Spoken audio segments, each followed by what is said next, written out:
Introduction au sommeil de Beckett. 3. Enfin, ce qui ne ressemblait à rien commençait à ressembler à quelque chose. Ici, quelque chose plutôt que rien. Elle se répétait bêtement cette formule en se frottant les doigts de pied les uns contre les autres au bout de ce corps allongé.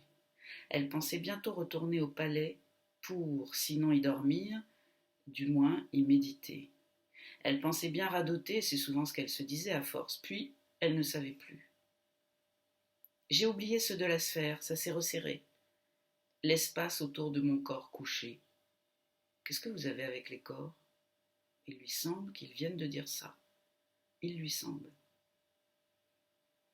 Elle se mettrait comme ça n'importe comment, avec les deux bras et les deux jambes de côté, comme un chien souffrant ou simplement crevé d'avoir couru des kilomètres dans des reliefs escarpés. Sur le côté, et les chairs s'abandonnent. Le ventre se relâche. Le dessin de la hanche devient moins précis. Une déclivité se produit et même la cuisse sur le dessus n'a plus sa forme courante.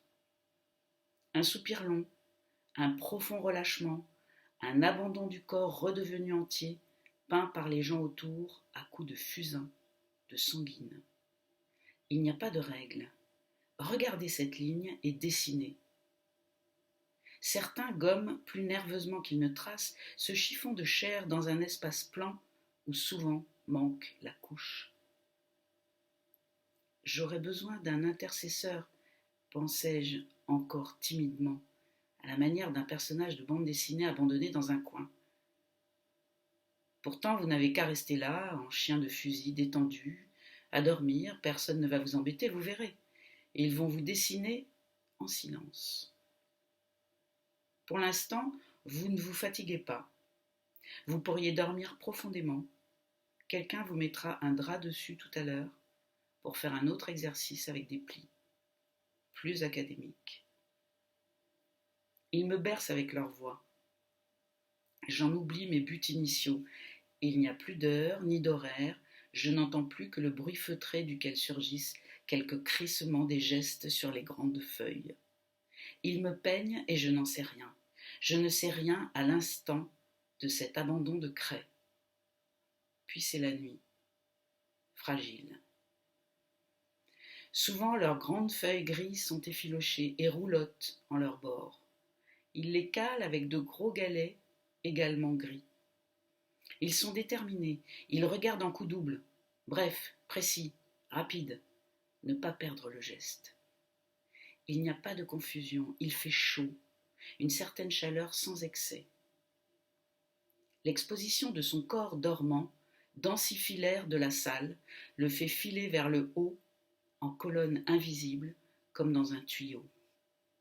Les frontières avec les autres corps sont délimitées par les vêtements qu'il porte, tandis qu'elle est nue. J'aurais décidément besoin de parler à quelqu'un qui aime Beckett, il me semble que ce serait la solution. Où le dénicher, la question l'obsède, elle regarde partout dès qu'elle ne dort pas. Elle ne sait pas où chercher, à vrai dire. Elle perçoit qu'elle est maintenue dans un espace qui va être modifié parce qu'il se modifie à chaque instant ou presque. Les travaux avancent comme avancent des travaux, parfois très vite, parfois rien, il ne se passe rien, aucun bruit d'homme, pas de voix forte, ni de sifflement, ni de hèlement bruyant. Une fois qu'elle a installé ses coussins, ils peuvent venir autour, celui avec la voix qui surmonte les autres, tandis qu'elle dort sous le léger voile. J'ai une vision de la sphère, d'une certaine façon. Il faudrait que je m'abstienne de penser, ça ne m'avance à rien. C'est décousu. Elle est décousue. Elle ne se tient pas en une pièce. Elle se désarticule. Ses membres vont dans des sens opposés. Ils se disjoignent. Vous n'avez pas à vous préoccuper de quoi que ce soit. Profitez-en. On dirait qu'ils me vendent un séjour dans un club crétinisant de la sphère. Mais non, c'est de ma vie qu'ils m'entretiennent, réduite à la coagulation de quelques déplacements cellulaires. Sans même me poser des électrodes, ils obtiendront les courbes sur lesquelles d'autres s'extasieront. L'idée de l'idée inclut le reste. Disparition du reste. Vieux reste.